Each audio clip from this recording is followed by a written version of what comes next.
好，继续来关注的是东北亚的最新局势啊。在这个礼拜，我们看到了北韩的领导人金正恩带着他心爱的女儿金主爱，亲自站上了一艘接近完工的核动力战略导弹潜艇的前面。那么这艘潜艇啊，大约重8700吨，它的体型是直逼美国的维吉尼亚级的。那同时呢，北韩方面还刻意曝光了这个巨大到一个不寻常的帆照哈。那当然目的很清楚，就等于是秀出一艘核动力而且可挂弹道飞弹的战略潜舰给全世界看。更关键的是呢，北韩不只是单点异动，而是一个连锁反应的第一张骨牌嘛。因为在同一时间，我们看到了美国已经决定要帮南韩打造核潜舰啊。那也看到了日本的防卫大臣小泉进次郎甚至挑明的说，日本有必要考虑引进核潜艇。高市早苗也松口说，现在反正不排除任何的选项。东北亚3个方向同时朝向核动力潜舰的俱乐部，未来这个东北亚会不会因为核武化的升级而显得更加的紧张呢？北韩他们展示的这个核潜舰最快在3年内，根据他们自己的说法是完成了实战部署哈。那这是不是代表说北韩有可能会成为正式成为这个拥有2次核反击能力的国家？这一点先请教大使。对，因为事实上核子动力潜艇它分2类啦，一个是核子动力的攻击潜艇，它并不具备这个水下发射核弹头的这个能力；另外一种就是现在所谓的核子动力的这个战略潜艇，它主要的目的它就是作为核子弹的一个载台，然后在上面发射在水下发射这个载核弹头的飞弹。像中国大陆的096，它基本上就是这样子的，它就是在这个东风3号，就是叫这个巨浪3，那这都是核弹头的。那所以这个目前这个报道看起来它是走的是核动力的战略潜艇，战略核潜艇它就是上面有这个可以发射核弹的这个从水底下发射核弹头的这个导弹的这样子的一个能力。那这就变成它就具备所谓第2级的能力了，因为这个水下的载具基本上就是说等第1级都打完的时候，第二级再出发。那因为北韩事实上它的核能力，它有陆基的发射能力，它有什么大浦洞1号、2号这些飞弹，它可以打15000公里，可以打到美国。对，那它没有空机的，它没有轰炸机，它没有这种隐身轰炸机或者这种大载量的轰炸机，所以它就靠它的这个核潜艇第2级。那现在韩国跟美国现在要谈的这个事实上就有一点像这个 AUKUS 下面澳洲跟美国谈的这个核动力潜艇，它是属于攻击性的，它水下它可以长时间在水下不需要加燃料，那它的潜航时间长，可是它并不具备水底下发射这个飞弹的能力。看起来北韩的这一艘看起来是战略型潜艇，因为北韩有需要，那要发挥战略威慑的效果。战略威慑的效果就是说，你陆上把我打光了，我水底下还有几艘核潜艇，还有反击能力，我还可以第2波攻击你。所以这个就变成就是说，因为核子战争的有一个基本的战略，一个战略上的一个最基本是就是说确保相互毁灭，就我一定可以把你毁灭掉。你第1级把我打完了，我还有第2级，第2级就是靠这个，就创造一个恐怖平衡。恐怖平衡。现在我看韩国北韩，因为它有必要，因为它有核武器。你今天韩国搞一个水下发射的，南韩搞一个水下发射的战略级潜艇，它发出来那种常规的那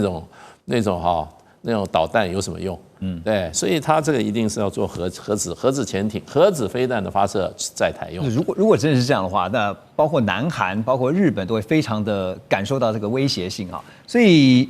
东北亚现在真正关键，所以我们刚刚提到说，包括像南韩啦、日本啦，都希望能够拥有核潜舰那当然这个韩国现在要帮忙美国打造核潜舰，可是所以关键就在于说，美国才是真正的这个重点。美韩合作核潜舰呢，我们看到这个合作却是指定在美国的费城造船厂来建造，所以南韩的专家叫金东业他就直言了，他说这将会沦为单纯的美国武器买家，南韩根本不用想说拿到什么关键的核潜舰的这个制造技术啦，或是一些核机密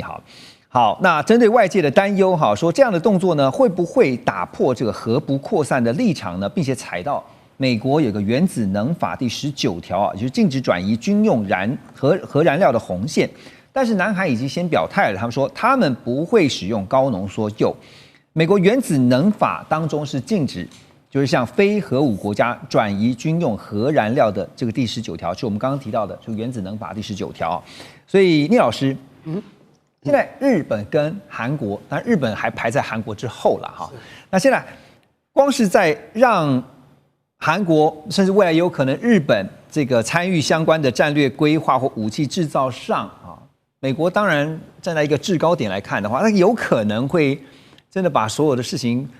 机密，不可能嘛，都告诉他们嘛。对，一定保留的当然，我觉得美国当然在这个合作，他谈的合作是他主导，他来做，他决定方向，反正我说了算。所以他主控权、主导权都在他手边啊。那最后合作的结果，那美国当然是要做大赢家，他也一定会是大赢家。另外两个可能小赢，甚至没有东西拿到 zero 也有可能，就是被人家利用而已。但是各位想想看，川普呢从关税之后打的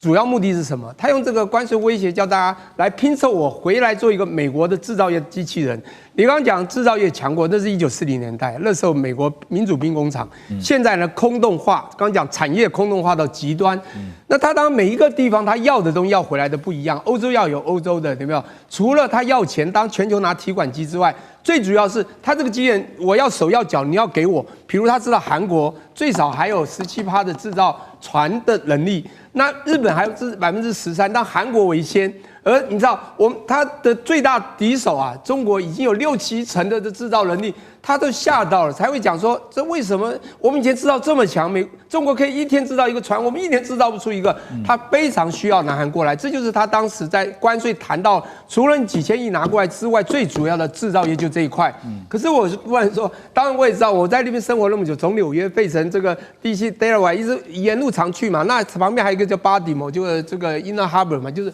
中联不动的内港，我想在多生活都知道，费城那边那边他停潜水艇嘛，在费城制造，当然他就要期望他到费城去制造，而且指定在费城。那为什么不在韩国或在其他地方？反正就来我这就对了。然后重点是制造业有3样东西，有基础建设。好，费城它的确有造船的基础建设，还有人才，还有技术啊。当然，他现在人呐，整个美国人大概已经这个休闲太久了，所以真正这种制造人才已经以前有些但慢慢都没了，这要从别的地方去挖。现在重点是技术，那当然。他们有他们的一些这个过去核潜艇的一些制造的这个